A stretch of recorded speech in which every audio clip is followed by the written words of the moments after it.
everyone, and welcome to the Opportunity Life podcast. Today, I have a very special guest with me, and I'm so lucky that she has accepted my invitation. She is a 29-year-old makeup artist and creative director, mainly for Black women. I do all shades, but Yeah, okay, because this is what I've always seen everywhere, that you're One of the I top know, 8 Black makeup But I worked artists. counters and I worked at Benefit Brow Bar. I've worked at so many jobs. I've had so many jobs. So I just specialize. I get specialized.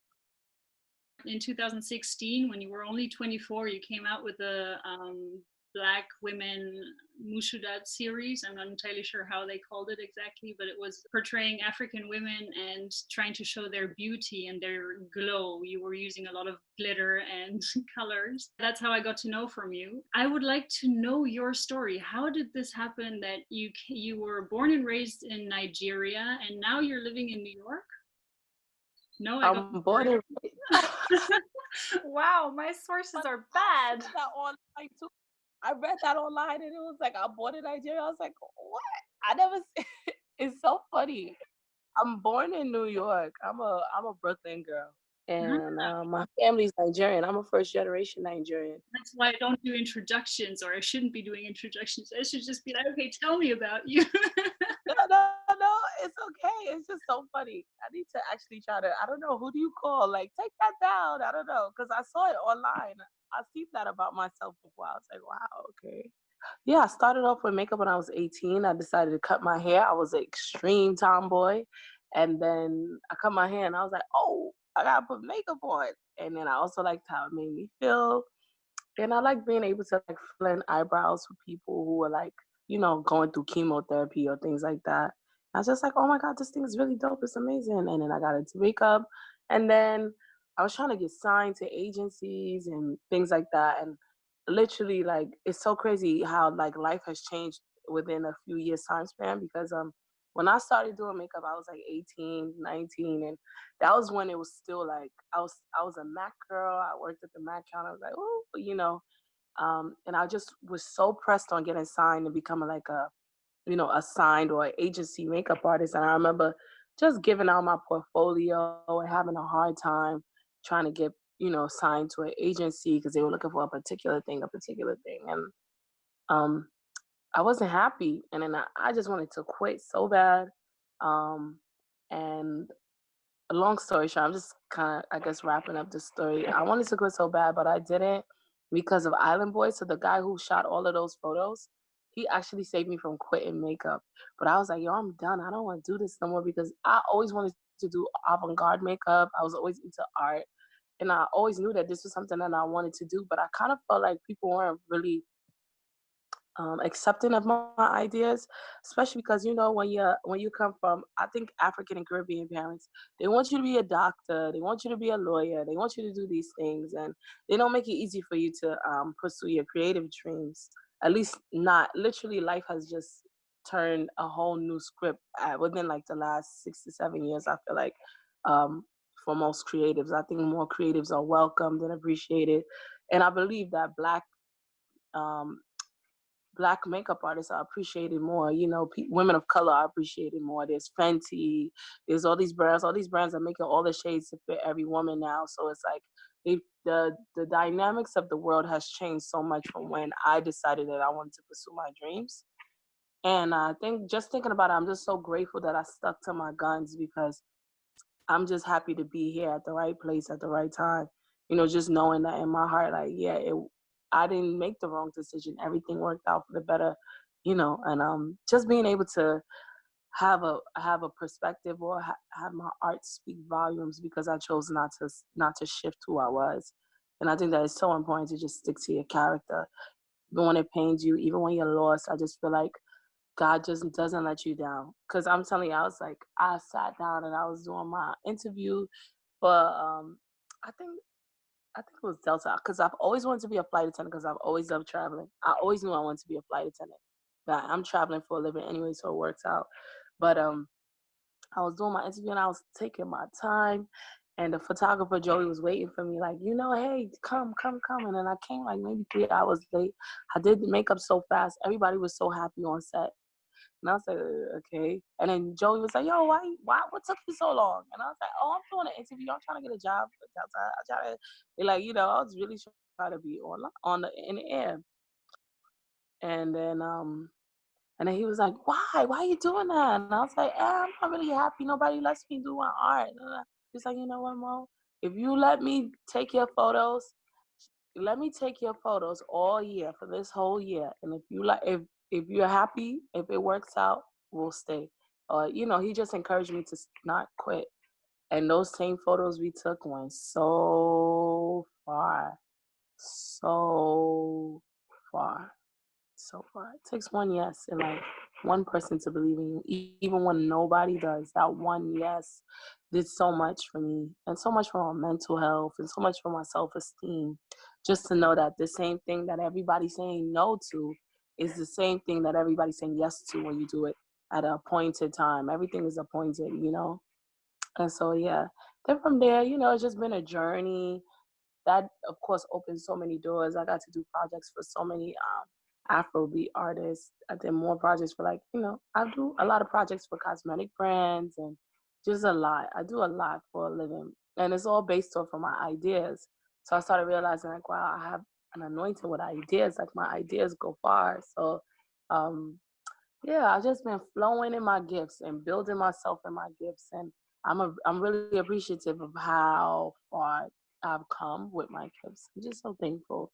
So that's why I am with it now, because I make headpieces, I make costumes, I do a lot of things. Yeah, you're super versatile. I can also see that you're Yeah, you're making yeah, I just like crowns. being. Yeah, and it's really Mhm. interesting that you mentioned this thing about you shaved off your hair and then you moved towards makeup. Wow. There was a little girl called Talia. She was suffering from leukemia, and she was doing exactly this. She shaved off her hair, was in the process of losing it, and she decided to then make her makeup her wig. And I also see that with you. I mean, you make crowns, but the fact that you're now saying that you have chosen to focus on the makeup is also with leukemia patients to make them feel sexy and beautiful. And this is really, I like that a lot. And I think that helps them Aw. a lot as well to feel better about how they now look. Yeah, it's so important. And I I just feel like it's always important to give back with your talents. I just feel like it's dope to be talented. It's fun, but if you're talented by yourself, what's the fun? You might as well make it useful. So I personally just enjoy being creative enough to give myself to others or to do projects. We do a lot of things. So I'm just really happy all the way.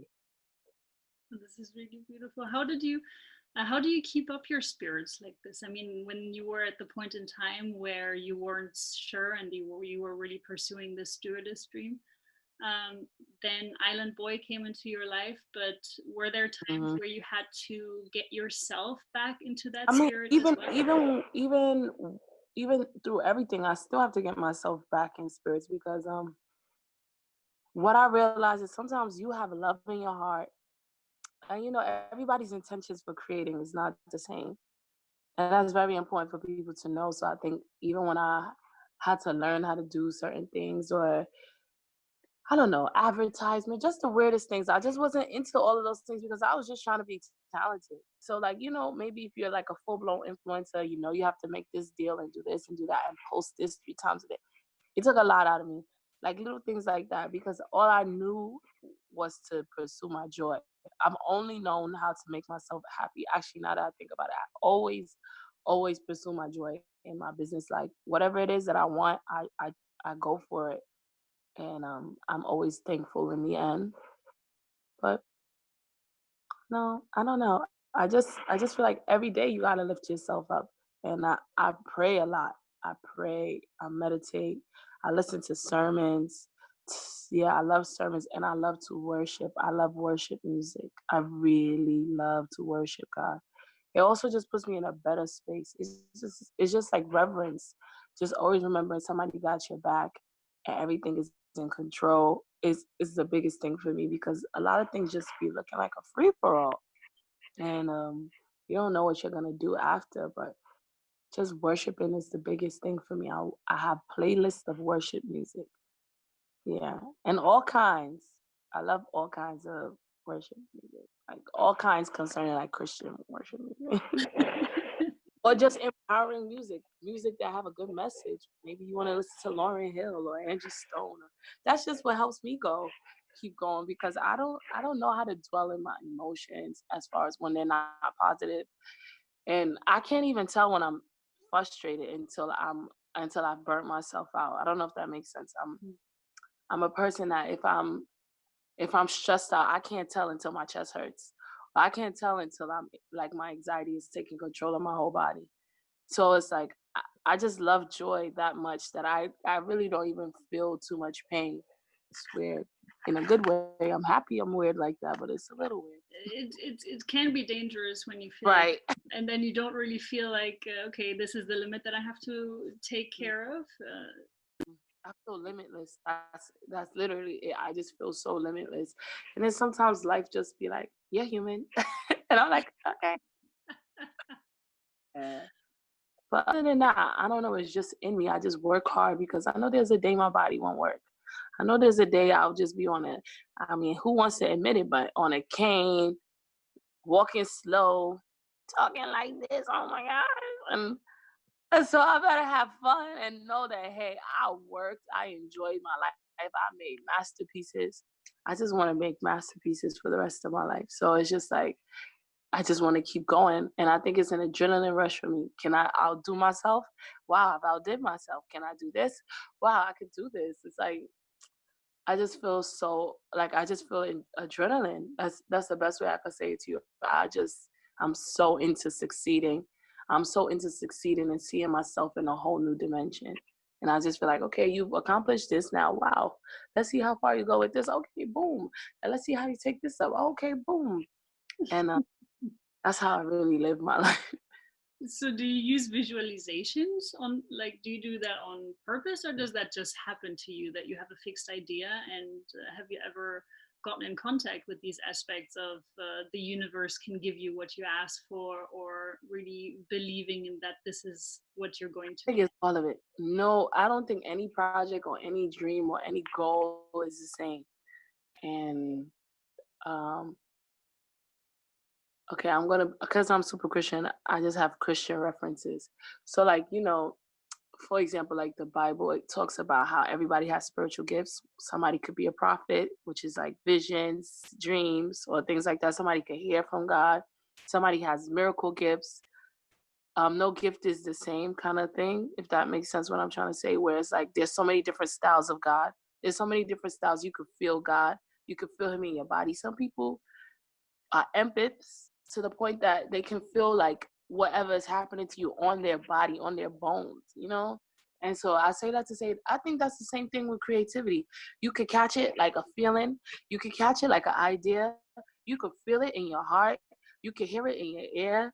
You can smell it like, oh, this smells like this is gonna be a good one. Or, it just it's just an experience. And I believe that creativity is also godly. So it's not shocking that you can do all these things with creativity because all of these things are a reference to him.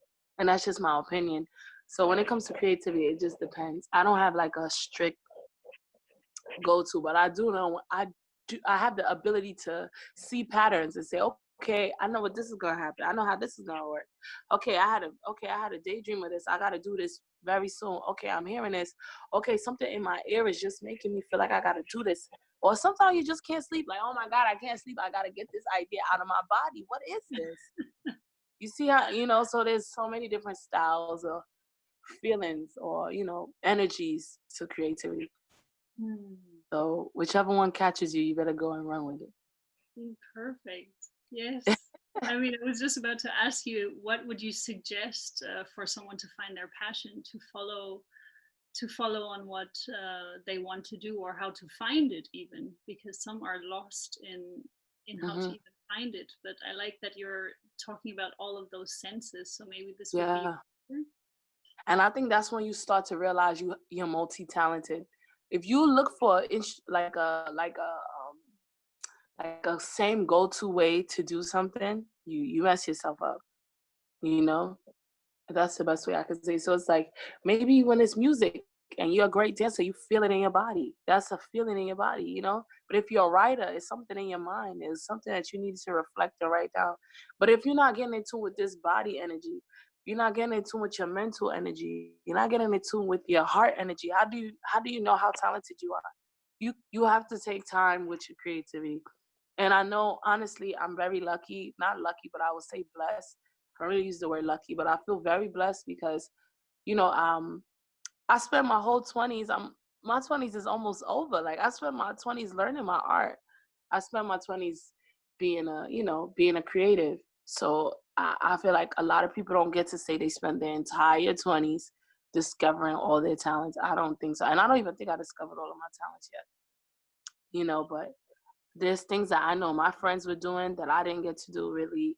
There's things I know that I didn't get to do that other friends did. So some of my friends already have children or different things like that. And I didn't do that. I focused on this first because I knew that I need this to make sense so that I know how to maneuver the rest of my life because I didn't want to be one of those people like, and it's not judging them, but it's extra hard when you're trying to find yourself while helping another human being find themselves too. So if you're married or you have children, it's a lot harder for you to like become one with yourself. So now you're doing a lot, you're juggling things instead of like taking steps. And I'm not judging anybody because I love children and I love companionship and things like that. But I know that, hey, I know this is one of the main reasons why I'm able to accomplish all of these things is because I had the time, I had the space for it, and that's really important. When was the point in time where you were thinking, okay, I want to be a makeup artist? You said you started when you were 18 years old, but what brought you there? I was always into hair anyways. I was always into hair, but I ended up not doing it. Um, But makeup, I was like, nah, I really want to do this because I was in college. I dropped out of college to do makeup. Well, uni. I'll say uni. There we go, because they'll think I dropped out of high school. And I went back and got my degree like 2 years ago. Finished uni, but I was thinking about colors, color theory, da da da, and I was an art major in college or in uni. And then I was really bad at computers. I'm a lot better at computers, but I was terrible at computers. So I was doing so great first semester as a advertising design major. All these classes were amazing to me. I loved them. And then InDesign came up, and I'm like, "Ugh." Photoshop. I'm like, "Ugh." And I remember talking to my professor, and she was like, "Yeah, you could do fine arts." And I'm like, "Fine arts? What would I do with that?" And I remember going to my school library and seeing Kevin Aquan's book. You know Kevin Aquan. I don't know if you ever heard of Kevin Aquan, but he's like a legend in the makeup game. And he died of AIDS in the 90s, but he did everybody: Michael Jackson, Janet, everybody. He was everybody's like makeup artist. And he had a book, and I was looking through the book. I remember. I don't know if I still have it. I was looking through the book, and I was like, wait, this is the same color wheel from class. Like, oh wow, so this is human like this is human art. Like I could do this. Oh, now I'm doing this, and I thought, all right, I'm good. And then I started getting into it because I was already playing with makeup, and I like just a little bit like bronzer. It was nothing crazy, but then it started. I just instantly from there I started picking up on it more and more and more, and I loved it. And I still love it. I love it from a avant-garde perspective now. That's really nice. I'm so happy to see someone that has found their passion like this. It just really my heart. Oh, oh, thankful. um, if you would have someone in front of you that isn't happy, what would you suggest them to Mhm. do? Is there something that you do every day except praying and meditating? Or maybe it is something like that you would say, hey, try out meditation or I also just I entertain myself. I don't know. I sound weird when I say that, but I make myself laugh, and I'm always so energized, and I have so much energy. So I don't know. I just think I just love to play. So I can't imagine somebody not. I don't know if this sounds unrealistic, but I can't really imagine somebody not energized with me because I feel like my energy rubs off on people anyway. I feel like one thing that I know that I do for sure, all of my friends that are around me, I always try to encourage them. Yo, you could do this, you could do that, you could open your own business, da, da, because I've done it and I know that if I'm doing it, why can't they do it? So that's something that I always do anyway. So if somebody was in front of me, what I usually do, honestly, is hang out with my friends and then be like, yo, you know, you're really good at this. You're really good at this. You're really good at that. Because most people don't know what they're good at. You know that? Most people feel like they don't have nothing to offer. Meanwhile, they just offered you everything you ever needed. So I think my advice to anybody that feels upset or unhappy or frustrated is spend time with loved ones who see the glory in you. When you're around people who see the glory in you, you're bound to shine. They're gonna pull it out of you like, come on, shine, shine. You know, it works. Oh my god, yeah. You just did the gesture of putting glitter on someone, which for everyone that can't see because they're listening to the podcast. Yeah. But that's probably how it is. Yeah, if you have someone that can show you what you're good at, then it is like putting glitter on them. So easy. It's like a mom. That's what moms do. Moms do that, you know, or your parents do it, or I don't know. I just feel like friends should do that for each other. Like, you know, you're really good at this. You might want to do this. And I know it might come off overbearing, but at least you planted a seed. Because if they're just feeling so frustrated, one day they could try. Like, you know what? At least Mo told me to try. I'm gonna try this. I just what I hope for in all of my friends and my family. I also saw that when you're selling your jewelry or your headpieces, that you're also giving parts of it to a foundation or a fund that you have Yes, created. yes, yes. It's for West Africa. Uh-huh. Yes, yes, yes. So I first of all, I manufacture my clothes now and my face mask and things of that nature from West Africa because I believe in building back, just rebuilding. People always say they want to go back home or, you know, you want these things for yourself. You actually have to be able to do what you want. Like if you want something, you have to do it. You know, some people want stuff, but they don't do it. So doing what you want is a very powerful lifestyle. And so I just figured that it was important for me to create a space where people can give and be a blessing onto others because we're still in the middle of a pandemic and there's certain people that you know don't have stimulus checks. You know, in the States we have stimulus checks, we have unemployment, we have all these beautiful opportunities, and then outside of Western world people are just dependent on each other and they can't really depend on their government, and that's a lot. So you know, my mom and my aunts and everybody were already feeding homeless and people who didn't have anything already, like actually giving them cooking supplies like raw foods, raw materials so that they could keep providing and cooking for themselves.